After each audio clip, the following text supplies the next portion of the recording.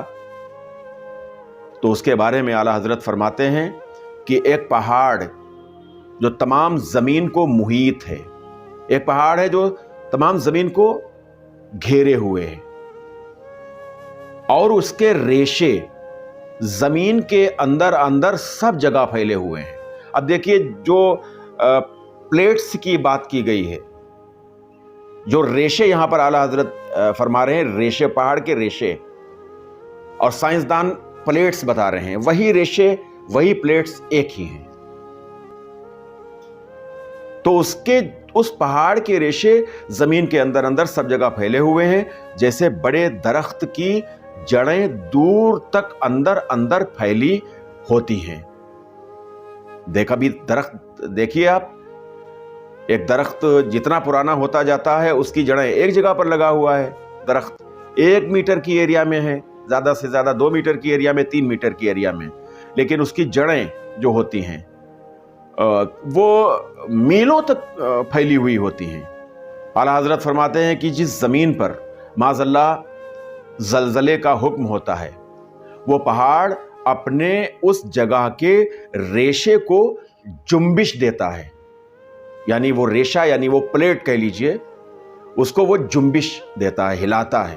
ریشہ جب وہ حرکت میں آتا ہے، ہلتا ہے، تو زمین ہلنے لگتی ہے۔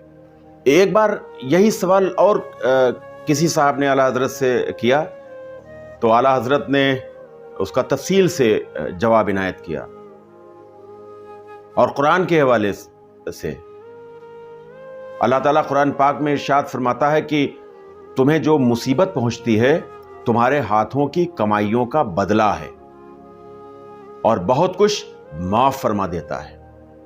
جو مصیبتیں آتی ہیں یہ ہمارے ہاتھوں کی کمائیوں کا بدلہ ہے، اور بہت کچھ اللہ تعالیٰ معاف بھی فرما دیتا ہے، وہ غفور الرحیم ہے۔ اعلیٰ حضرت فرماتے ہیں کہ زلزلہ آنے کی جو وجہ ہے وہ تو گناہوں کے سبب ہے۔ آتا کیسے ہے؟ وہ ایک پہاڑ ہے، جیسا کہ پہلے میں نے عرض کیا کہ ایک پہاڑ ہے، اس کا نام قاف ہے، قاف، اور اسے کوہ قاف بھی کہتے ہیں۔ وہ ہمارے پہاڑ ہوتا ہے، تو اس کی ریشے کی، وہ جو کوہ قاف ہے اس کے ریشے کی حرکت سے زلزلہ آتا ہے۔ اللہ تعالیٰ نے تمام زمین کو محیط یعنی گھیرے ہوئے ایک پہاڑ پیدا کیا ہے جس کا نام قاف ہے۔ کوئی جگہ ایسی نہیں ہے جہاں اس کے ریشے زمین میں نہ پھیلے ہوں۔ جس طرح پیڑ کی جڑ بالائے زمین کے اوپر تھوڑی سی جگہ میں ہوتی ہے، پیڑ کی جڑ دیکھیے اوپر، زمین کے اوپر تھوڑی جگہ میں ہوتی ہے، اور اس کے ریشے زمین کے اندر اندر بہت دور تک پھیلے ہوتے ہیں، اور اس لیے ہوتے ہیں کہ پیڑ انہی ریشوں کی وجہ سے مضبوطی کے ساتھ وہ کھڑا رہتا ہے، آندھیوں میں گرنے سے وہ ریشے روکتے ہیں۔ پھر پیڑ جتنا بڑا ہوگا اتنی ہی زیادہ دور دور تک اس کے ریشے گھیریں گے۔ جبل قاف یا کوہ قاف یا قاف نام کا جو پہاڑ ہے، جس کا دور تمام کرۂ زمین کو اپنے پیٹ میں لیے ہوئے ہیں، یعنی اس کا اتنا دور ہے، وہ پوری زمین کو اپنے پیٹ میں اس نے لے رکھا ہے۔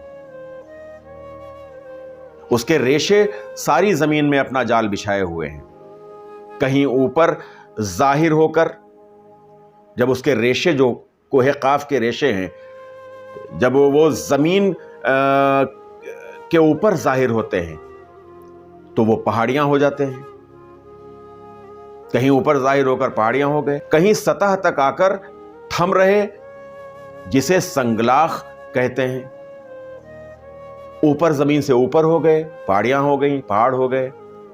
یا زمین کی سطح پر آ کر ٹھہر گئے تو وہ کہتے ہیں نا کہ بہت سنگلاخ، بہت پتھریلی زمین ہے، سنگلاخ پتھریلی زمین، اور کہیں زمین کے اندر، اور قریب یا دور ایسے کہ پانی کی چوان سے بھی بہت نیچے۔ کوہ قاف کے ریشوں سے کوئی جگہ خالی نہیں ہے۔ اب جس جگہ زلزلہ کے لیے اللہ تعالی کا ارادہ ہوتا ہے، ارادہ الہی ہوتا ہے، معاذ اللہ، اللہ کی پناہ، اس کی رحمت کے ساتھ اور اس کے پیارے محبوب رسول اللہ صلی اللہ تعالیٰ علیہ وسلم کی رحمت کے ساتھ، تو اللہ تعالیٰ قاف کو حکم دیتا ہے۔ جب اس کا ارادہ ہوتا ہے تو وہ قاف کو حکم دیتا ہے کہ وہ اپنے وہاں کے ریشے کو جنبش دے، اور جب حکم ہوتا ہے تو وہ اپنے ریشوں کو جنبش دیتا ہے۔ صرف وہیں زلزلہ آئے گا جہاں کے ریشے کو حرکت دی گئی۔